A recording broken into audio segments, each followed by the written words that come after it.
there's a level of Nigerians employed in your shops that has no resident permit. If immigration come, they become a problem. So some certain level of jobs are meant for Ghanaians to work. But Nigerians that come here, myself and many other Nigerians will have businesses that will employ them to work in it. Number two, Nigeria is a country of over 200 and something million people. You cannot expect all the 200 million people to live in Nigeria. Some will cross the border. As we are here now talking, maybe this is your business so far.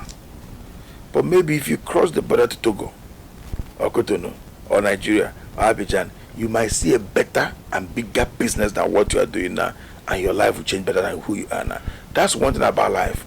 When you migrate from somewhere to somewhere, there are chains that will break and some tendencies come in. So Nigerians coming here is not by mistake. They are coming here because Ghana is our brother. Yes, we are Mankwa Trump #1, U.S. President. When I say Mankwa, you say simple. Hey, we channel we are friend Ubuntu TV. Kai, what you know ma there be Ubuntu. TV and entertainment will be our Ghana be the bro. Subscribe to YouTube. Now follow, now sub on this is Ubuntu. The whole Ghana, no TV station. Simple.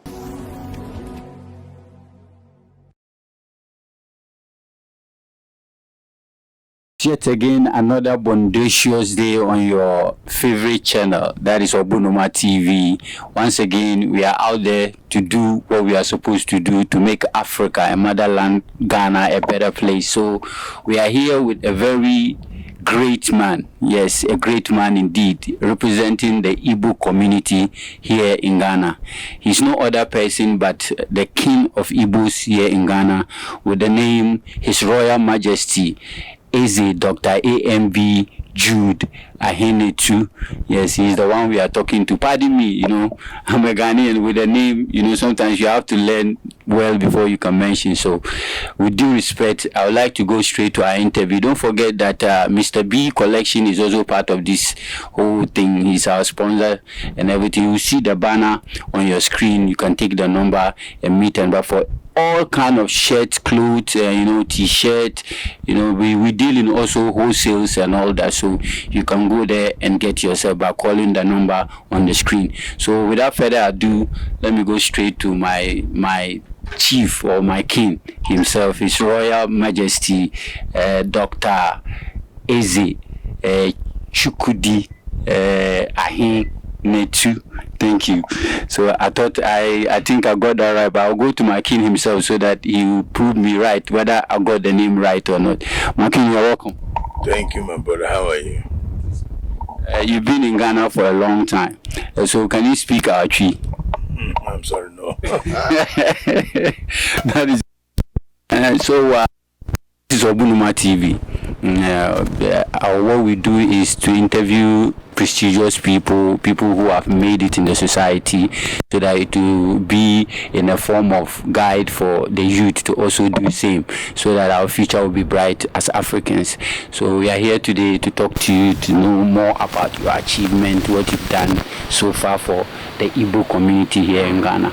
So to start with, I would say why so many countries around Africa you chose Ghana? And what really brought you to Ghana? Were you born in Ghana, or you just came to Ghana for a purpose? I was not born in Ghana. I was born in my village in Umudroha, Igbo.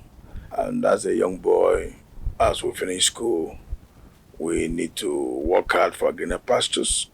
I came from a family where there's no money, but there's food in abundance, because my both parents are farmers. My father was also a teacher. May he so rest in peace. We lost him a couple of years back. And as we are growing youths, we always sit down to discuss what next do we do, as we're not going to continue our university because of inability of financial support of our dear parents. So, you know, youths, we all keep discussing what to do, and we started trading and all that. So as we started trading, some of our friends that do intercountry business also educate us that it's better we start bringing goods to Ghana. And people like us start bringing in calculators here, belts, spare parts, you know, different things, just to make sure you make your greener pasture. So we started coming here in 1995. My first trip to Ghana was on the 8th February 1995. I started coming here, bringing in goods and all that. To God be the glory. It worked out well for us because as of that time, almost everything that is imported in Ghana came from Nigeria. And the people of Ghana patronized us very well then, not now that the China has taken over. Before Dubai was running, before China and all that. So I came to see that Ghana is good for us. And along the line, I decided to live in Ghana, not to live in Nigeria, be coming to Ghana, but rather to live in Ghana and be going to Nigeria, bringing in goods. So along the process, 1998, I met a very wonderful woman that came from the same village with you, from Anomabu, from Kwenu's family. So we got together and we decided to get married. So we married in 1998. And to God be the glory, we're still living together till today. So I'm not a Ghanaian, I'm a Nigerian, but I came to Ghana to do business.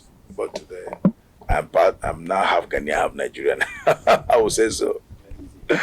My Royal Highness, we know Igbo people to be traders. They are all over the world. They like business a lot.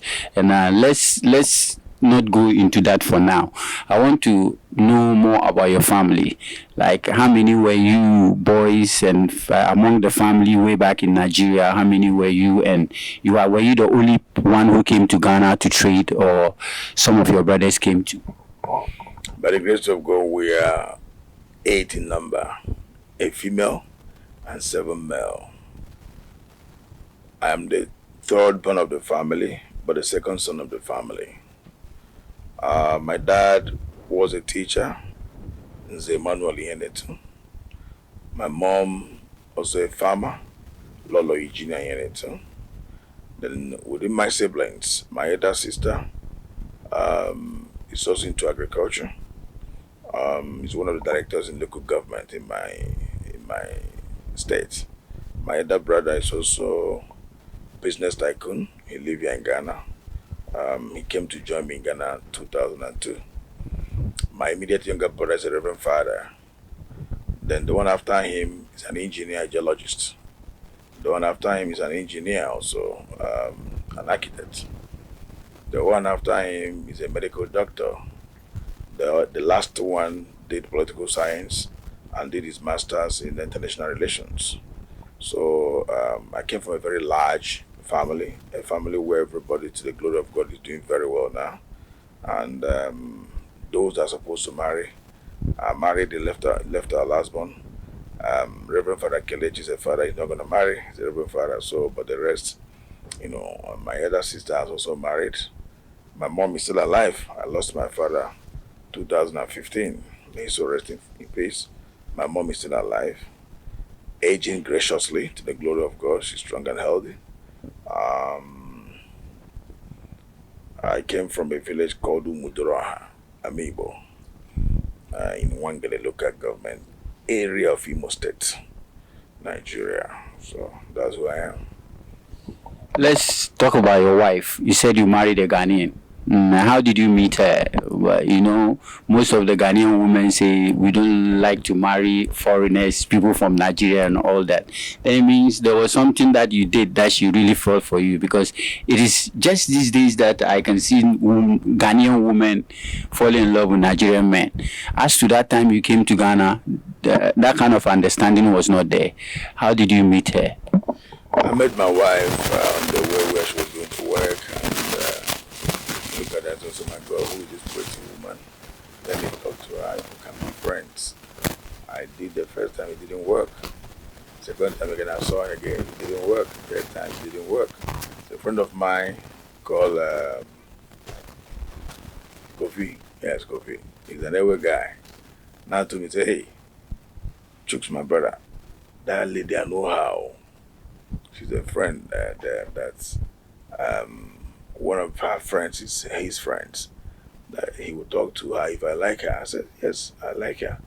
It's not just friend, but I want to marry her in future. So Kofi talked to my wife, and my wife said I'm disturbing her. So, gradually, women, gradually we start talking, rapping, you know what I'm saying? Along the line, she agreed with me for we to get together as boyfriend, girlfriend from beginning. Then along the line, we trust each other and we decided to get married together. Then that's how we married. Yes, that time, a lot of Ghanaian women, they don't like Nigerians. It's only few. Even few that are close to Nigerians, many are against them, telling them, hey, why, what do you want to do with the Nigerian? He will use you and dump you. A Nigerian man will never marry you, more especially an Igbo man. They will leave you and go and marry in their village and dump you. The time you get to love him so much, the time he will leave you and break your heart. My wife would tell them, no, this man had the heart of gold. And he promised he's going to marry me, and I know he will marry me. And she's not going to leave me, and she believes I'm not going to leave her. But that she promised me she would behave like an Igbo woman to suit my culture and my tradition. And to God be the glory. She is exactly what she promised to be. And you can see today we are living. This is 24 years in marriage now. And we are still living together. I have no other wife. I have no other children anywhere apart from the ones God has. So how many children so far? I have 5 children and so many adopted children. Let me let the cat out of the bag. I was being given a hint that she will soon become a queen mother, or there's a chieftaincy title waiting for her. Can you tell us a little about this chieftaincy title and why is she chosen? Okay, my wife, mother came from Birowa, the next village after Anomabu, from her father's village. Anomabu is her father's village. You know, your culture is motherland, kind of, you know. So, to God be the glory.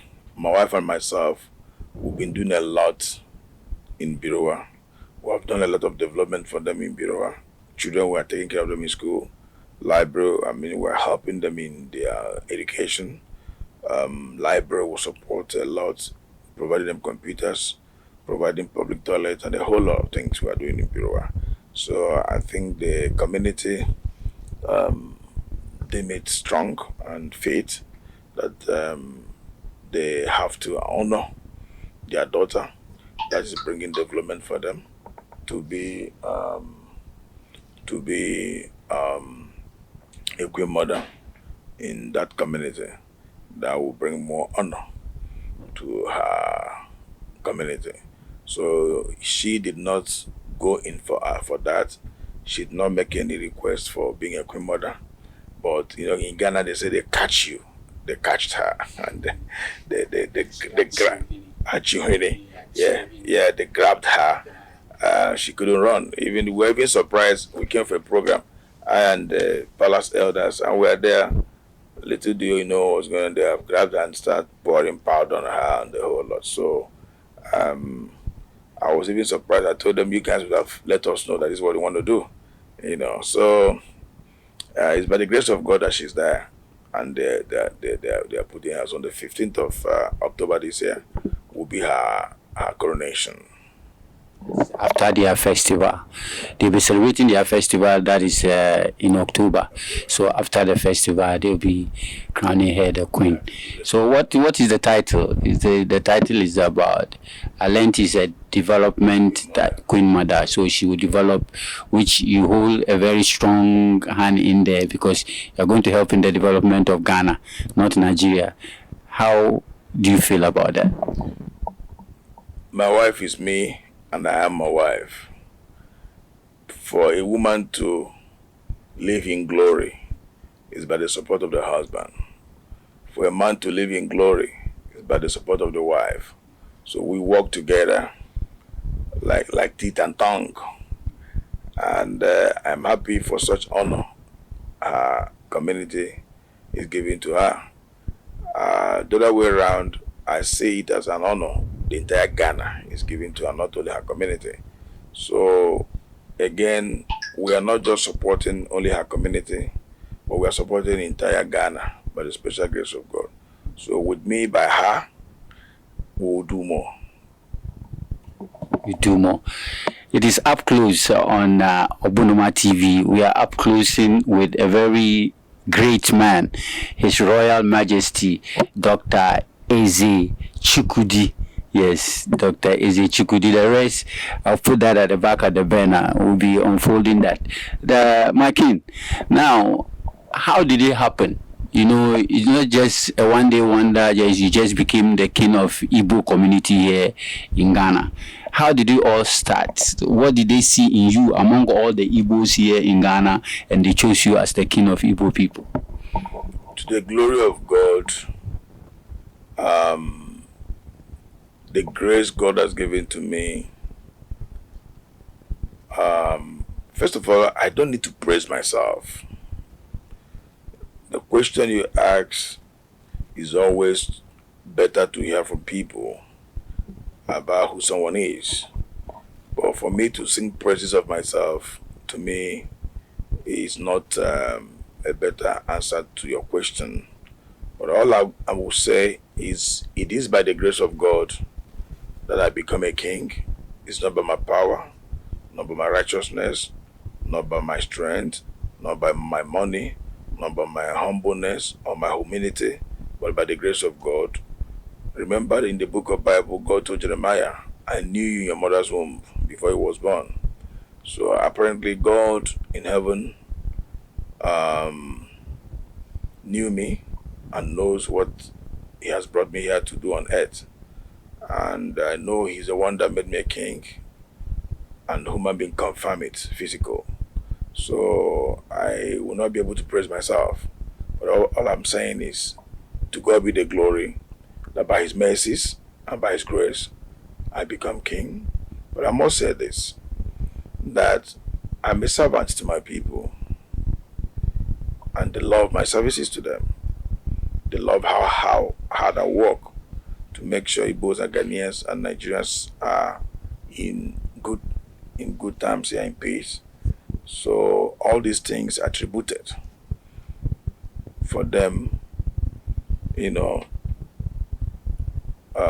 choosing me to be their leader, and many more things. Like I said, it's always good to get the praises of a man from those that are around him that knows him, than a man to praise himself.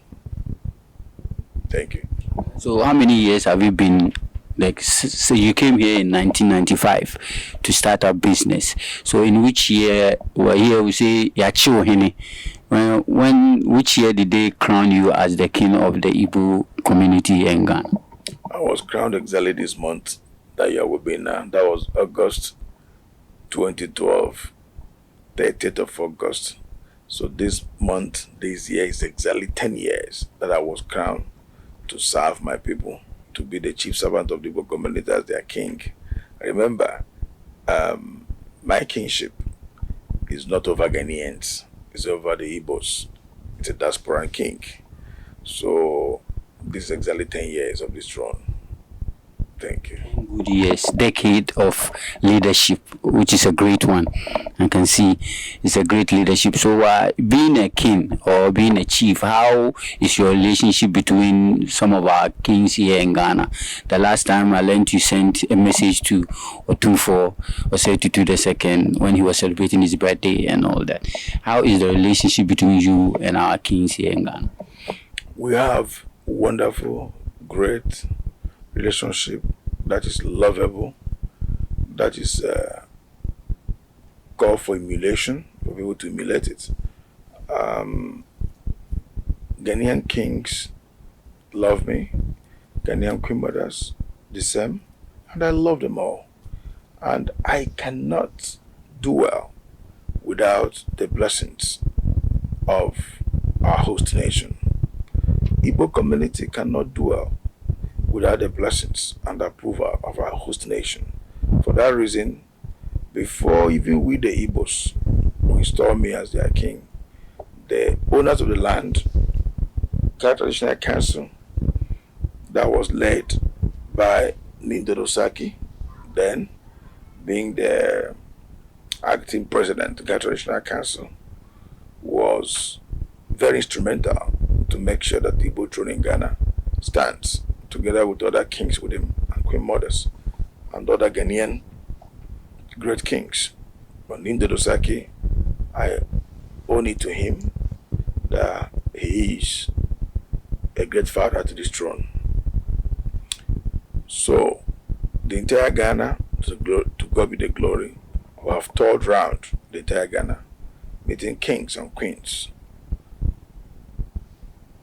submitting to their throne and to the authority of the land. Yes, you saw me giving Otunfa, wishing him good in his birthday and the whole lot. We must do that because he is a royal father that the entire world respects a lot. So we appreciate. And it is also our promises that we would not stop being submissive to the authority of the land, traditionally and governmentally. Okay, thank you very much, my king. You know, when it comes to Nigerians here in Ghana, a lot of them are coming. These days, the youth are coming from Nigeria to stay in Ghana and all that. With your chieftaincy, you see, there is this halabalu. I call it halabalu because I don't believe, I see Nigerians to be great people with, you know, great sense of humanity and also hardworking. But there is this thing about people saying about Nigerians, since you are their leader here, I would like you to clarify it for us. They are saying Nigerians are, most of them are serial killers, most of them are scammers and all that, all these things going around. Since you represent them, what do you have to say about this thing that people keep on saying and is kind of denting the image of Nigerians here in Ghana and elsewhere around the world? My brother, when a man is a hard-working man, the lazy ones see him as an obstacle against them. You are here today. Look at the distance you drove from to be here today, just to interview me and the elders of the palace. This is because you're a hardworking man. And the platform you created, that is the online TV, it is a channel where you also be making your greener passion your daily bread. Somebody who does not think far, who does not plan for future, plan for tomorrow, plan for a structure that will put food on his table, will see you as a man that is trying to show off. Don't be surprised that some of the people that watch your YouTube that will see you interviewing me today will say, why did he go to that man? Some will say, oh, Charlie, this guy, has he getting to this Nigerian man? You see, people think evil against people because they cannot do it.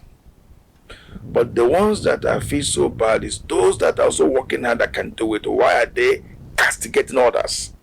I am the last person that will ever agree in my life to admit that Nigerians are bad or destroyers. Ghanaians say in every home there is Mensa. And in every 12 there is Judas. So why are we now calling Nigerians that we are bad people? It's wrong. In Ghana, everybody in Ghana is not sent. Everybody in Ghana is not 100%. Ghanaian man say pepepe. It's 100% in order. Some are also committing crime. Crime is all over the world. Even America, that everybody want to go to America, there's high level of crime there. People shooting each other, killing them. Little children taking gun to school. Is not a crime. The crime in America is more than the crime in Africa. So when people say Nigerians are crime committers, I disagree with that. I don't agree with it. Rather for you to say some Nigerians or few Nigerians, you say Nigerians. So you want me to admit that including me, including my parents, including my siblings, including my elders, that we are crime committers. That is wrong. Or somebody say that Ghanaians are crime committers, Ghanaians are bad. That means you also bad. So to me, I have nothing to clear there, but all I want to let the world know that Nigerians are the best species you should have in life as your friend. Because when you have a Nigerian as your friend, a Nigerian man can come into a country without no money in his pocket. Give him 6 months, he will survive. When a Nigerian man is hungry, he don't even feel shy to ask you for food because he know the strength in him. He know the wisdom in him. He know that he can survive tomorrow. So for him to ask you food, is yourself even giving him food self is a blessing. Because tomorrow a Nigerian can never forget who supported him when he's hustling. When God bless him, he come back to you and say, Papa, Mama, God has blessed me. That's a Nigerian for you. More especially the Igbo tribe. You understand? So anywhere we go in the world, we'll try the best to come to work, because every Igbo man will tell you that what is most important in life is providing food. So how do you provide food if you don't work? You have to work to make sure there's food on the table. You see an Igbo man that is a graduate, you see him selling pure water. You see an Igbo man as a graduate, you see him in the market selling plastic rubbers. He's not looking at that certificate of graduate, but he's looking at what that will put food on his table. And as time progresses, he can make use of certificate. And if an Igbo man start business with 500 Ghana cedis now, come back in the next 6 months, that 500 is triple. So to me, anybody that speak against Nigerians, that is his own perception. A perception is not a crime. Whatever you think, you can say it. Whatever you feel like to say, you can say it. The world is free.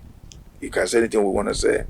But it is also so bad for somebody. You are sitting down there talking against somebody and you are hungry, and the person you are talking against him is climbing, making it better. So among the two, who is fool?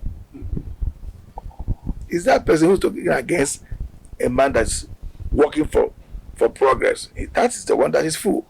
The man moving to his progress is the one that is a champion.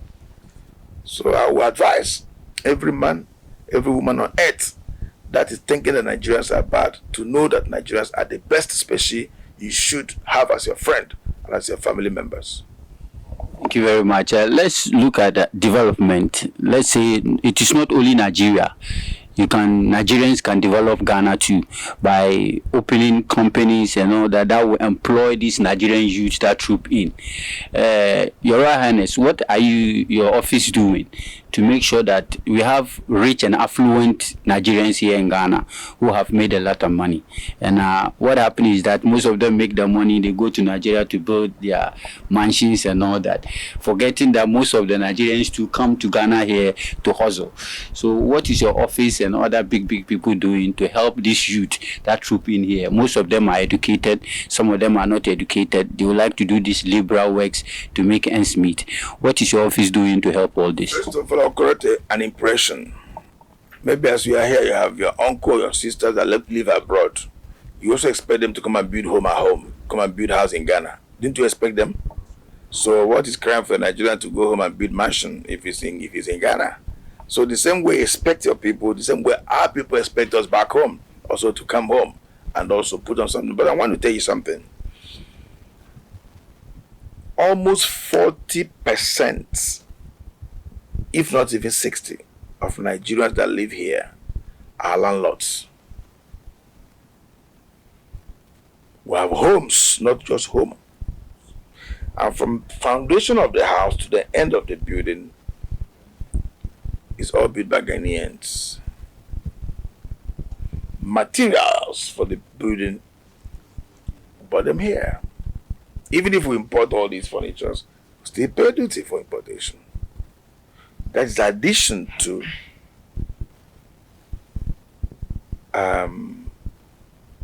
property development in Ghana. It's also a blessing to the land. So creating job for the youth of Ghana. That creates job for the youth of Ghana.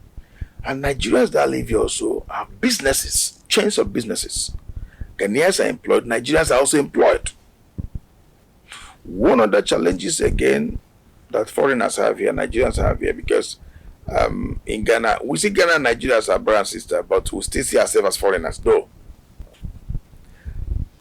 There's a level of Nigerians employed in your shops that has no resident permit. If immigration comes, they become a problem. So some certain level of jobs are meant for Ghanaians to work.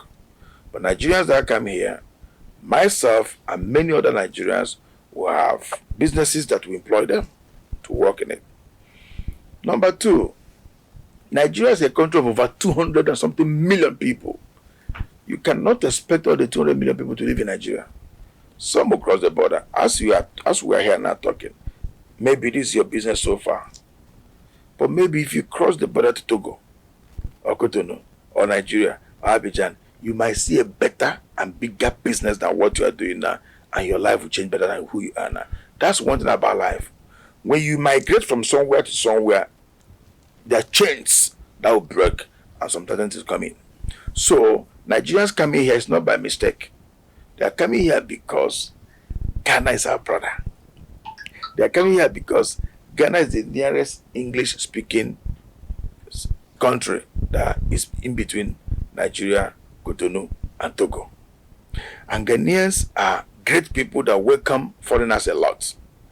Ghanaians are very good in accommodating people. So Nigerians are not stupid coming here. We are happy that Ghanaians welcomes us a lot. We are happy that Ghana is a good country. As I'm living here peacefully, if I go home, I say Ghana is good. On TV, on air, I talk about good about Ghana. So the same way the youths are also coming in to come and enjoy that country where the king is and other people. So we have provision, doing the best we can, supporting and also employing them. And also teaching them not to commit crime. Teaching them to know that Ghana is not Nigeria.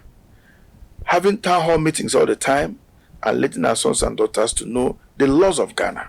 So this throne is working so hard to make sure Nigerians in this country must invest in Ghana to support the growth of Ghana, because here is our second home right now.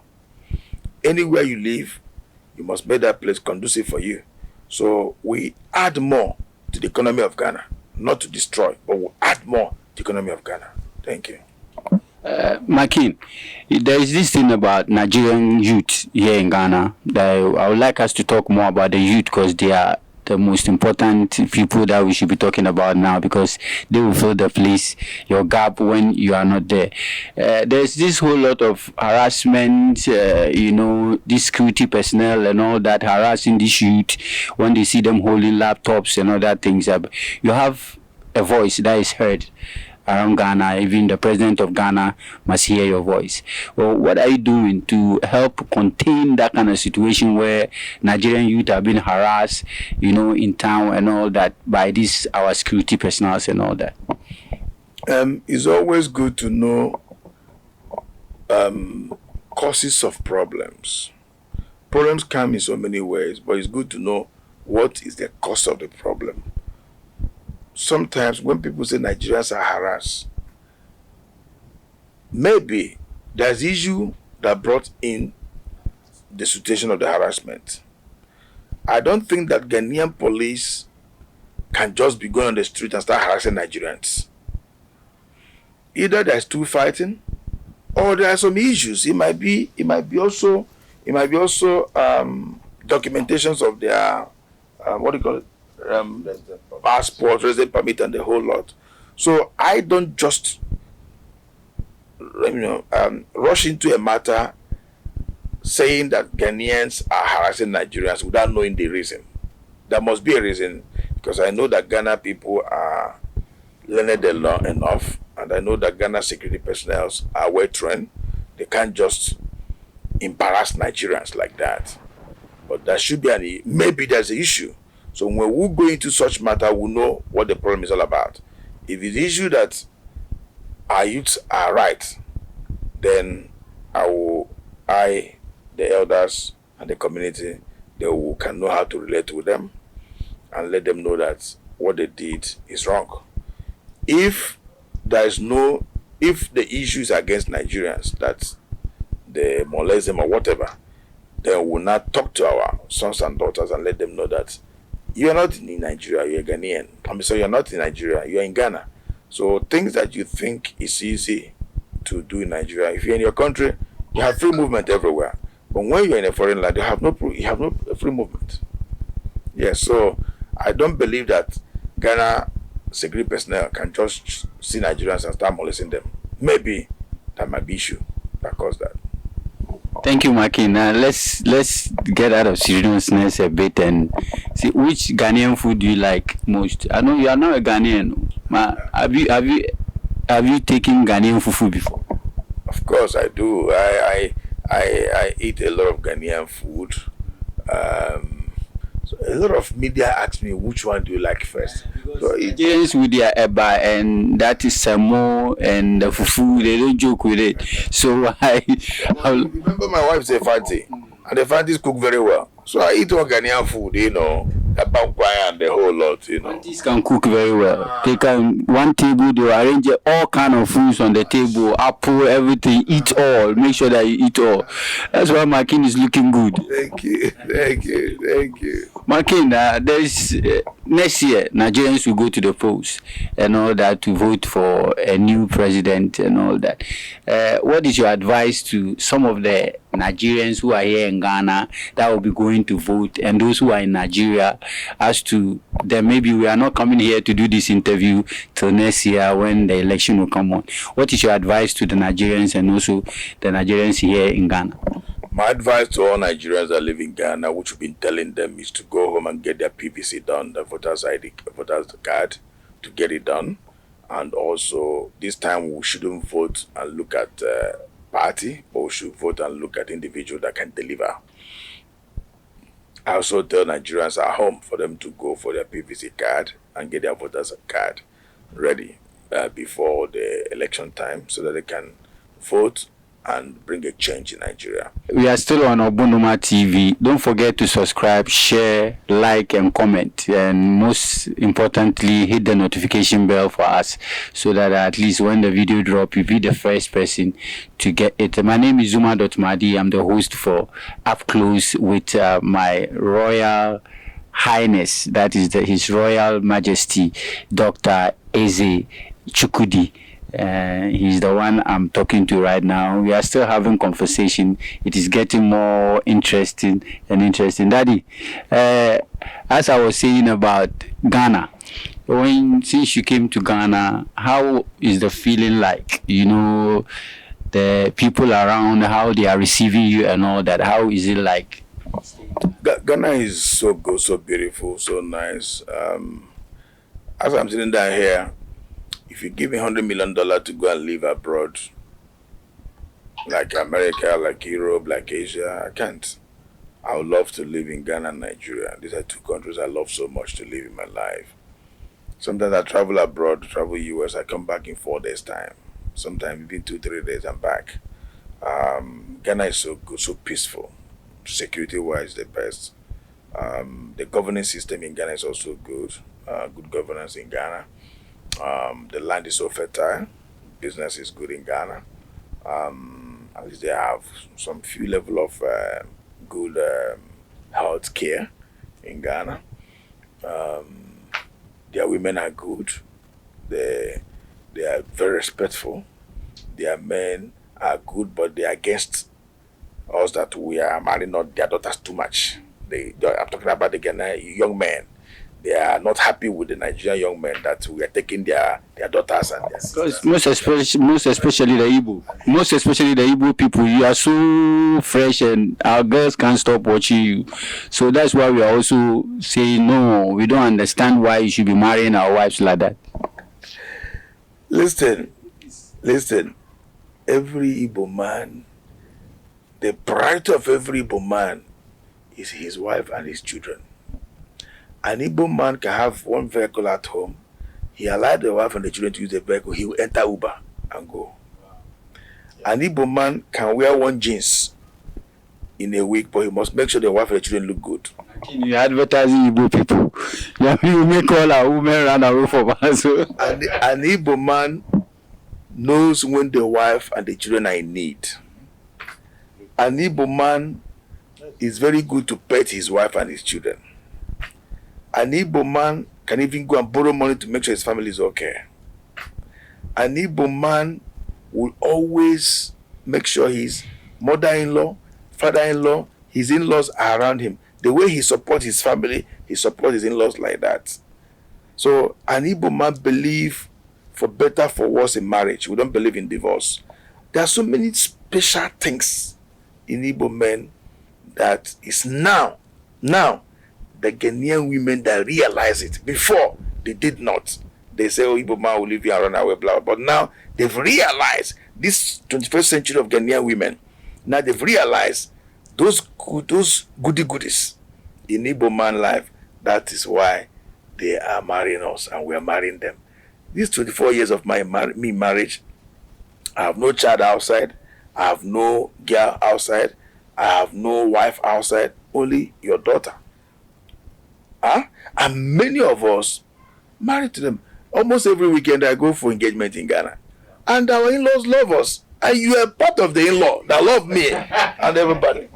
You're part of the in-law that love. Don't you love me? I love you. Every Every time I come to Biru and Danumabo, everybody's happy I'm there. I love them, they love me. And many of their daughters are coming more to our sons, and our sons are going more to them. So we love them. And you see, when people start getting married together, the bond and the relationship become much stronger. Those days that many of us did not marry to Ghana, maybe if there's an issue about Nigeria, you see some of the Ghanaians being bitter. But now, they will not be bitter like that because your daughter is with an Igbo man. Your grandchildren are there. So you see them now because if the Igbo man does not understand the laws and the rules of Ghana, the father-in-law will teach him. So you can see that the bond is getting more closer and the relationship is getting more closer. The love is getting more closer. So I am now using the opportunity to tell the young boys that are not happy with us to be happy with us. You cannot marry them all. You two come and marry my daughter. Come and marry my daughter. I will allow that to take place. There's nothing like I won't allow my daughter to marry a Ghanaian. She must marry an Igbo man. No, after all, my wife is a Ghanaian. Anybody, irrespective of your tribe, if my children are happy with you, and you're a hard-working man, not gigolo, you're a hard-working man, and my children fall in love with you for marriage, no matter where I'm coming from, I have no problem about that. I will support the marriage. You understand? But there are some young people, they're not hardworking. They are always, maybe let me go and take Igwe girl, Igwe daughter. Or let me go and take Tobi's daughter, Chiba, that's money. You see, that perception, that one no. But when you see a hardworking young man that dreaming for future, you will know. People like that, I can even support the person from my pocket because you need to build that hardworking man to become great. Because these are people that will take over from where I will stop. If you have a son-in-law that is hardworking, that is doing well, at your old age, you already built those that will take over, that take care of you. Your son-in-law, your daughter, and your grandchildren. Thank you. Makin, do you celebrate your festival here in Ghana? And there are festivals you celebrate in Nigeria. Since you have community here, do you also celebrate such festivals here? Yeah, every year we celebrate Igbo New Year Festival. And this year will be the 10th anniversary of Igbo New Year Festival and also 10th anniversary of Igbo Dream in Ghana. So we do celebrate. We always celebrate Igbo New Year Festival. And it's one of the biggest diaspora and cultural celebration in Ghana. Every year we host over 4,000 to 5,000 people. And it's coming up again this year at Ifwa Southern Park, Children's Park, in front of National Theatre. And the date is on the 18th September. The time is 11 o'clock. So, so come and join us. Come and see Igbo culture. Come and enjoy our culture.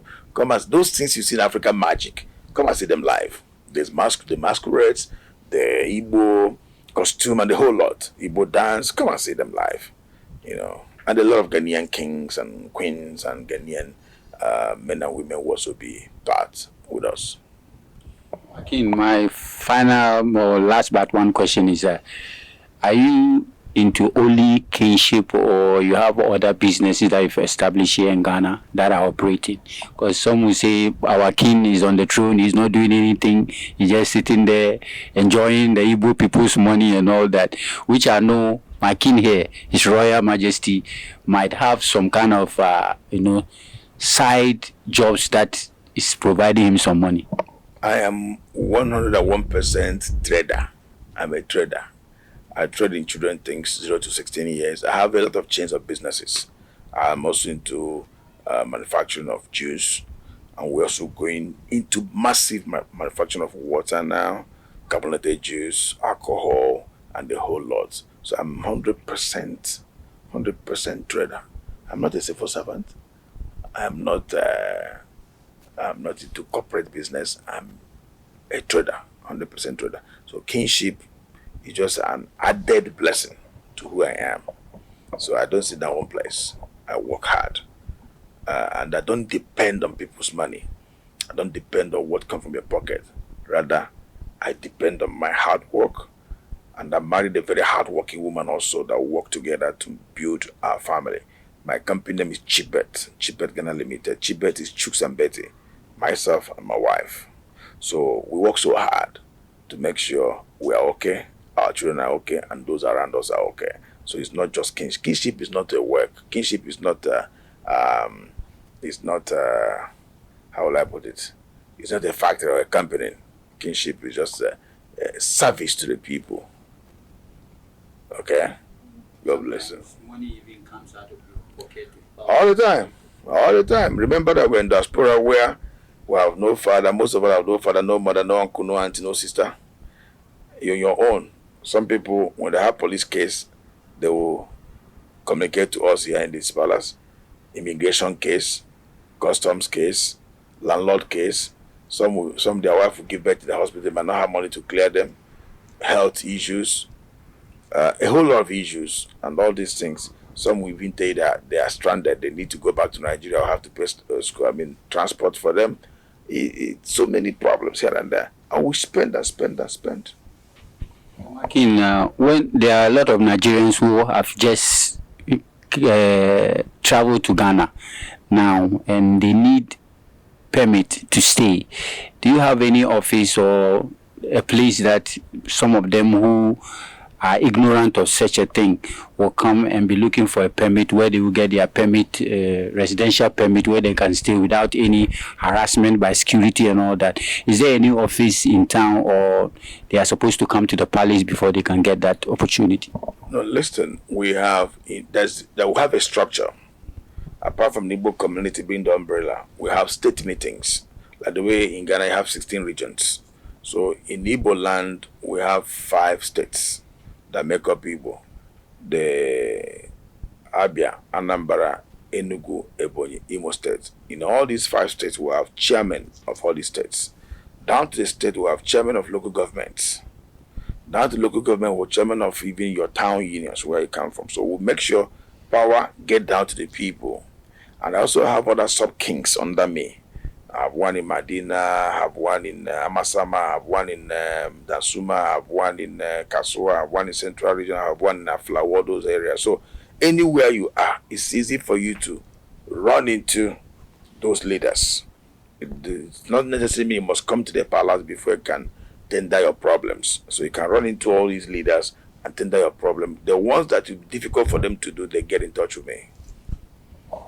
Thank you very much, Your Royal Highness. We would like to wrap up the whole conversation now. What advice do you have for people in Nigeria and people here in Ghana, and any greetings to any of your, elders here in the palace and all that, so that we can wrap up our conversations?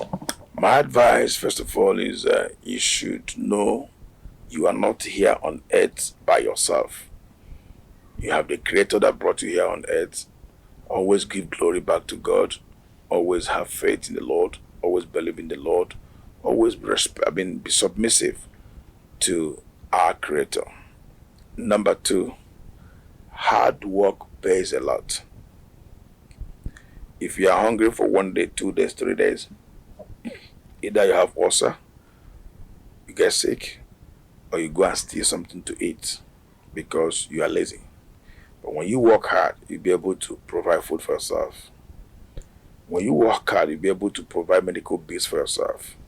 When you work hard, you'll be able to buy a car. When you work hard, you'll be able to build a house. When you work hard, you'll be able to marry. Either you're a man, you marry a woman, either you're a woman, you marry a man. When you work hard, you'll be able to make children. When you work hard, you become a blessing to the generation, not a nuisance, not a burden to the generation. When you work hard, the society will respect you. So hard work is the most important thing everybody should think of. Whether you're Ghanaian, you're Nigerian. Then you must love yourselves. When you love people, you'll be able to support them. Maybe God has already blessed you out of your hard work. You should also bless others. And it's only when you love people you can bless them. When there's no love, blessing becomes a problem. So we must love ourselves so we can be able to bless each other and move further ahead for life. And again, we should also know that as long as we live here in Ghana, I'm talking about Nigerians now, as long as we live here in Ghana, we should respect the laws of Ghana and not to do the things that the country of the Ghana prohibits for us not to do. We should be supportive of making Ghana a great and a powerful nation because we live here. We must make the place comfortable for us and not make the place uncomfortable anywhere you are. So I say may God bless everybody and have a beautiful month, and remember to attend Igbo festival coming up next month, 18th. So I wish to see you that day. God bless you. Thank you very much, Our Royal Highness. You are now my king. I'll come and eat eba and gushi soup. It's very palatable, my king. Thank you very much. We are wrapping up. Thank you very much to everybody who spent time to watch this interview. God bless you all. Don't forget, this is Ubuntu TV, your #1 online, that is YouTube channel, that is paving way for a lot of people to air out their grievances and also talk about the development of Africa. My name happens to be Mohammed Mahdi Sharif Aruna, but I always call myself Zuma.Mahdi.